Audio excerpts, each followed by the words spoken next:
Hola, bienvenidas, bienvenidos. Mi nombre es Álvaro González y estamos en Centro Noesis. Bienvenidos a nuestro canal. Hoy vamos a hacer una reseña.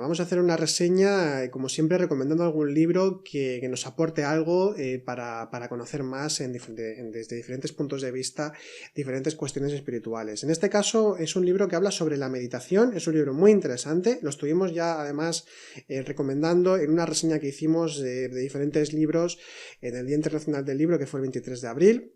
Os dejamos aquí también la entrada, el link para que podáis volver a ese vídeo, porque ahí salen más libros interesantes, pero en su momento pues ya pensé en hacer una reseña sobre este libro, y es este de Historia de los métodos de meditación no dual, escrito por Javier Alvarado, que es un catedrático de la UNED de Historia de las instituciones. Este libro es muy interesante, insisto en que es interesante de nuevo, como ya hice en la reseña anterior, porque es un libro que habla de historia de los métodos de meditación no dual, pero que no es un libro de meditación de historia de Oriente, porque normalmente cuando se habla de meditación, automáticamente nos viene el budismo, el hinduismo, el yoga, nos viene Oriente a la mente. Pero la meditación, igual que todo el conocimiento tradicional o todo el conocimiento más profundo y esencial espiritual desde al que puede acceder el ser humano, no es algo que esté ubicado en un lugar en el tiempo, en un lugar físico y geográfico que se pueda localizar de esa manera. Sí que podemos tener referencias históricas más anteriores o más posteriores de lo que son los diferentes conocimientos espirituales e históricos en sí mismos, pero la historia es algo tan ambiguo y además no conocemos toda la historia, ni mucho menos. Esto es algo que no podemos abarcarlo todo, porque no han quedado vestigios de muchas cosas que han sucedido y de muchas cosas que se han plasmado. Y además en el conocimiento espiritual hubo una época muy larga en la que se daba de forma oral. Entonces también hay cosas que se pierden por el camino. Así que entonces nos encontramos con un libro que no habla de Oriente, sino que habla de Occidente. No conozco al autor personalmente, entonces no sé por qué, el motivo exacto por el cual escribió el libro, aunque bueno, alguna cosa ya sí que comenta en su prólogo, pero es que cuando hablamos de meditación estamos hablando de algo que forma parte del patrimonio espiritual de la humanidad. Es un intangible, no es una práctica concreta que nazca en un lugar determinado y que entonces luego a partir de ahí existan copias y que se extienda por todas partes. No funciona de esta manera. La cuestión espiritual es algo mucho más profundo que todo eso. Lo trasciende, es algo transhistórico y transespacial. De hecho es la hierohistoria, historia sagrada, que va mucho más allá de las cuestiones históricas del momento, ¿no? Y geográficas. Este libro hace un repaso en sus 614 páginas, incluida la bibliografía, que también es muy extensa, y además la bibliografía también está muy bien trabajada. En este libro nos vamos a encontrar de una forma, como vemos, bien profunda, bien documentada y bien precisa, las diferentes prácticas y anotaciones y sugerencias espirituales que se han hecho en las diferentes tradiciones occidentales. De hecho, hoy en día ya por fin se está empezando a abrir más el campo de la investigación de lo espiritual en Occidente, porque tenemos una idea como que únicamente las religiones del libro, de una forma muy dogmática y muy política históricamente, han estado dentro de la historia, pero con una carencia espiritual grave, y que por eso en el siglo XIX sobre todo nos vamos a Oriente a recoger un conocimiento que aquí no estaba. No es cierto esto. Históricamente, por diferentes motivos, que ahora no vienen al caso porque sería un tema aparte, pero por diferentes motivos pues sí que ha estado más velado, más oculto, o no tanto, el conocimiento esotérico, el conocimiento hermético y sus prácticas espirituales correspondientes.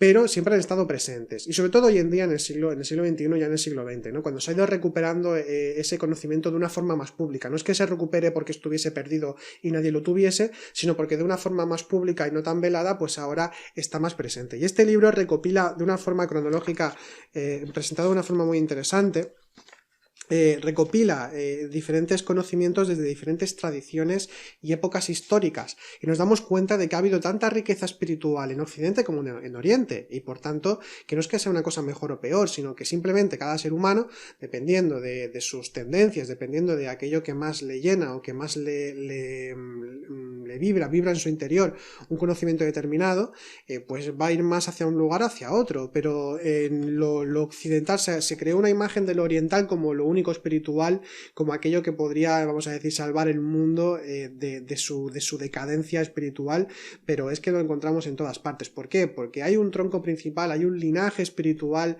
que va más allá del tiempo y el espacio, como decíamos, que es esa tradición con mayúsculas en la que todos los linajes espirituales confluyen, donde Platón no, por ejemplo, el conocimiento platónico no tiene nada que reñir, por ejemplo, con el conocimiento budista, simplemente tiene sus propios matices y sus propias diferencias, pero también tiene muchísimas cosas que son pues confluyentes, que son hermanas y que por tanto tienen mucho que complementar mutuamente, complementarse mutuamente. Y en este libro nos encontramos, como decía, pues un prólogo que además se titula Prólogo Advaita, de la Advaita Vedanta, de la tradición hindú, ya que habla de esto para marcar un poco la idea de que a partir de lo que va a explicar después, habla de lo que es el Advaita para luego decir, bueno, tenemos esto en el Advaita, pues un conocimiento concreto, y a partir de ahí vamos a ver cómo en Occidente también se encuentra este conocimiento igual, y por tanto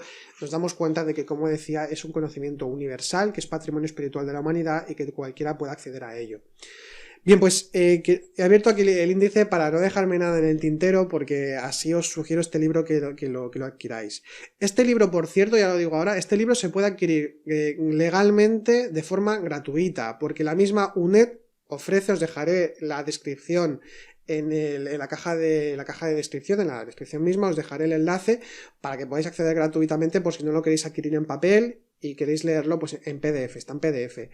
Es un libro que vale mucho la pena, de verdad, porque es extenso y nos hace acercarnos a la meditación occidental y a las tradiciones, porque habla de las tradiciones, evidentemente tiene que hablar de sus presupuestos, tiene que hablar de sus conceptos vitales, de cómo se definen estas tradiciones, y de esta forma nos acercamos más próximamente y de una forma más práctica a lo que es la tradición occidental ya desde Egipto.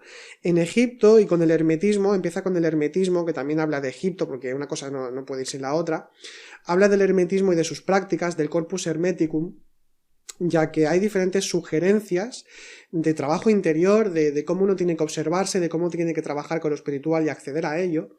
Y una de las cosas que tiene interesantes es también la mención de que el trabajo con lo que ahora se conoce como pecados capitales o defectos capitales, que nosotros trabajamos en nuestra escuela porque también bebemos de ese hermetismo y del cristianismo más práctico, sobre todo primitivo, o relacionado con la ortodoxia cristiana esotérica, en el corpus hermeticum, en el hermetismo del siglo II y III, que es cuando existe el hermetismo como, vamos a decir, religión oculto mistérico, en esta tradición, de allí van a beber los cristianos ascetas o primeros padres del desierto, primeros ascetas cristianos y posiblemente también judíos, para hablar de esos pecados o de esas pasiones con las que hay que transformar, que hay que purificar, porque constantemente habla de la purificación.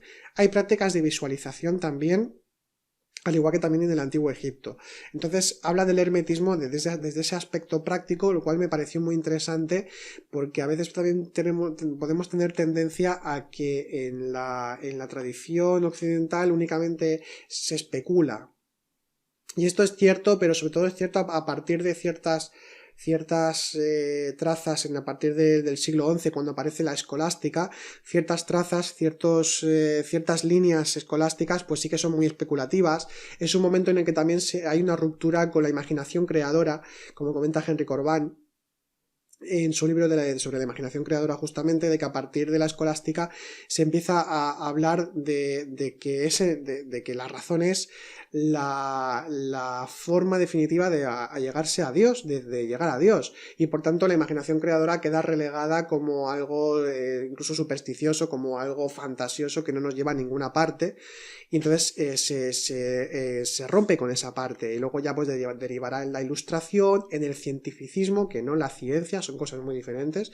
La ciencia puede tener mucho y tiene de imaginación creadora también, pero el cientificismo no. De hecho la niega, ¿no? Son como dos formas de ver diametralmente opuestas. Entonces sí que hay en Europa una parte, pero que ya es a partir de la Edad Media sobre todo, y que no está siempre presente en todas partes, sino que es en ciertas líneas a la hora de afrontar lo espiritual y de encararlo, ¿no? De tratar con ello. Entonces, lo dicho, en el hermetismo ya hay muchos aspectos prácticos, de hecho ya el hecho de que tuviesen que unirse y que practicar sus propios rituales y hacer procesiones incluso por la Alejandría helénica, y que tuviesen una serie de libros con los que poder estudiar para trabajarse a sí mismos, porque hay muchos consejos espirituales, ya implica una serie de prácticas y un aspecto didáctico para poder trabajar sobre uno mismo. Entonces habla de esto de forma profusa, es un capítulo que por sí mismo podría ser un librito de 60 páginas, así que está muy bien. Luego también va a pasar a la cábala. En la cábala es la imaginación creadora por excelencia, pero es que es el aspecto práctico por excelencia. Hay muchas prácticas dentro de la cábala. Hay prácticas que tienen que ver, por ejemplo, con imitar, lo comenta en el libro, todo lo que estoy diciendo lo comenta en el libro. Me refiero a las prácticas de meditación. Hay prácticas, por ejemplo, que ya son de oración y que implican una postración con una postura determinada que está imitando la postura de los ángeles o está imitando incluso aspectos de la creación o atributos divinos. El hecho de estudiar la letra y visualizar la letra hebrea, es decir, el alifato hebreo, que cada grafía es un símbolo en sí mismo que hay que estudiar y que tiene diferentes niveles de interpretación, igual que la palabra también, evidentemente, pues también hay visualización de letras para profundizar en su significado, para trascenderlo y llegar a Dios, tal cual, llegar a Yod-He-Va-He, ¿no? A Yahvé. Y hay muchas técnicas que de visualización tienen que ver mucho y de profundización, penetración en el misterio de la letra. Entonces, se habla en un capítulo dedicado a esto, ¿no? Sobre todo en la Edad Media es cuando más se desarrolla la cábala, sobre todo en la península ibérica, Gerona, Toledo, son dos de los lugares, focos donde más se desarrolla la cábala. El nacimiento del Zohar, por ejemplo, también tiene sus sugerencias prácticas. Luego también hay un capítulo dedicado a Pitágoras, porque también había una serie de prácticas muy interesantes, como puede ser prácticas incluso de mantralización o de repetición constante de palabras, como puede ser, por ejemplo, la palabra on, que es esencia. No deja de ser curioso que se parezca al Om hindú, pues se repetían palabras y se tenía que visualizar también, pues incluso las esferas de la creación. También tenía que ver mucho con el autoconocimiento. Luego, evidentemente, de Pitágoras se pasa a Platón. En Platón también hay sugerencias prácticas. Platón, según dice el mismo Alvarado, era un contemplativo. Sí, se puede enfocar de esta forma. De hecho, la misma mayéutica socrática es un modo de autoconocimiento total, ser consciente de la propia ignorancia y plantearse todas las cosas, sobre todo en uno mismo, para conocer la propia alma, para conocerse a sí mismo, ¿no? Y como bien dice de frontispicio del templo de Delfos, que se sugiere en varios diálogos platónicos, sobre todo en el primer Alcibíades, en el que se habla de ese templo y de este dicho, de este aforismo, conócete a ti mismo, en el que se sugiere ya que tengamos que entrar en nuestra propia alma para autoconocernos la parte más divina en nosotros, la parte real en nosotros. Entonces hay diferentes sugerencias prácticas que se van dando y también hay algunos comentarios que habla de que hemos venido a recordar, cuando se dice esto, ¿no? De que el alma ha venido a recordar porque se reencarna constantemente y entonces es un recuerdo de todo el bagaje anterior, de lo divino, etc. Entonces hay diferentes aspectos prácticos en Platón y aquí las explica. Luego también se habla del neoplatonismo, porque también hay muchas sugerencias de cómo allegarse al uno, como decía Plotino, Sobre todo habla del neoplatonismo de Plotino, aunque hay algunas otras sugerencias. Se habla del éxtasis, de la iluminación, tal cual se expresa de esta forma, porque se habla mucho de la luz.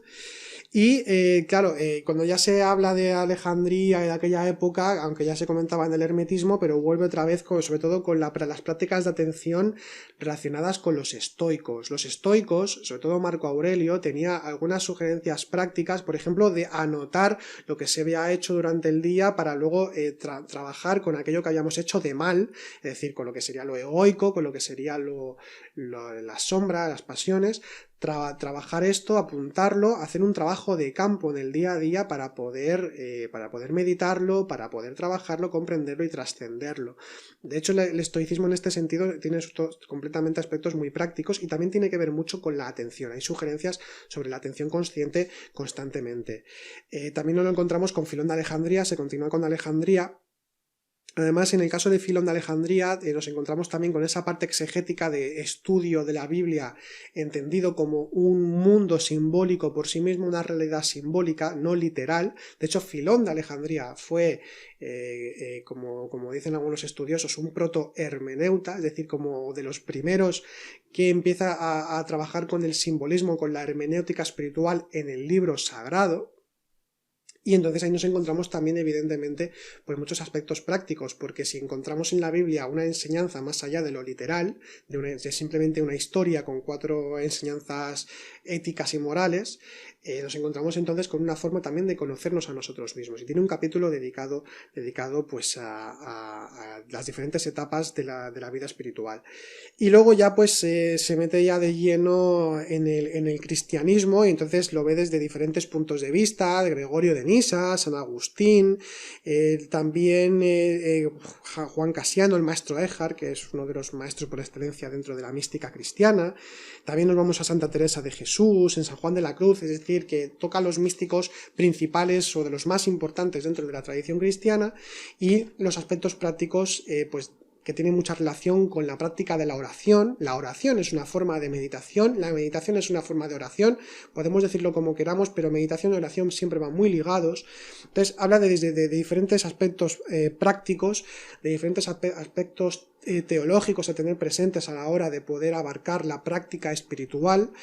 Y es un libro, por tanto, que es muy interesante a tenerlo en cuenta para conocer la forma en cómo se ha enfocado la práctica meditativa, contemplativa, de interiorización, de conocimiento de sí mismo en Occidente.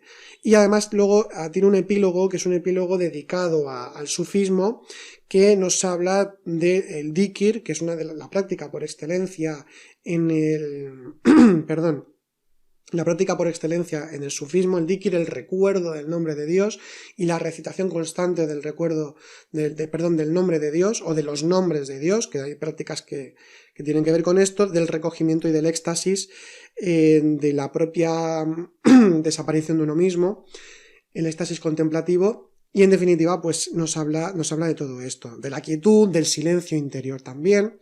Es un libro sumamente interesante, lo recomendamos mucho porque además es un libro... Perdona que me ha entrado de repente caraspera. Es un libro que es muy recomendable por el hecho de que además está escrito de una forma muy amable, para que lo pueda cualquier lectora pueda abordarlo. Es un libro que te va acompañando en las prácticas y en la historia de lo que te está explicando de una forma muy sencilla de leer y que te atrapa. Entonces te lo lees relativamente rápido, si te engancha, te pide que lo sigas leyendo. Entonces son libros que te enganchan para continuarlos. Bien, pues esta es la reseña que quería hacer hoy. Un libro muy interesante para conocer lo que es la tradición occidental, no solo en la meditación, sino en darnos cuenta de que en Occidente hay muchísima espiritualidad, tanto como en el hinduismo, con sus propios matices, con sus propias formas. Y esa es la riqueza y diversidad espiritual que nos interesa también el poder acceder a ella. Y entonces este libro no solamente tiene esa función de hablar de la meditación en sí misma, sino de las tradiciones y presentarlas desde ese aspecto componente práctico y no de esa visión tópica de histórica, que tiene que ver más con la política, tiene que ver más con las prohibiciones, tiene que ver más con los dogmatismos, y esto sucede también en todas las tradiciones y no solamente en Europa. Sucede absolutamente en todas, pero también, como en todas, tiene esa parte más esotérica, más práctica, más interiorizante, mucho más profunda, y que cualquiera pueda acceder si tiene esas ganas, ese anhelo y esa apetencia por profundizar en ello. Bien, pues esta es la reseña de hoy, espero que os haya sido de utilidad. Si os ha gustado el vídeo, dadle a like y suscribiros a nuestro canal para recibir notificaciones de este tipo de vídeos y de otros que vamos subiendo a nuestro canal. Y también, decirlo de nuevo, os dejo el enlace al libro gratuito que se puede descargar legalmente de la historia de los métodos de meditación no dual. Hasta entonces, que vaya bien la semana.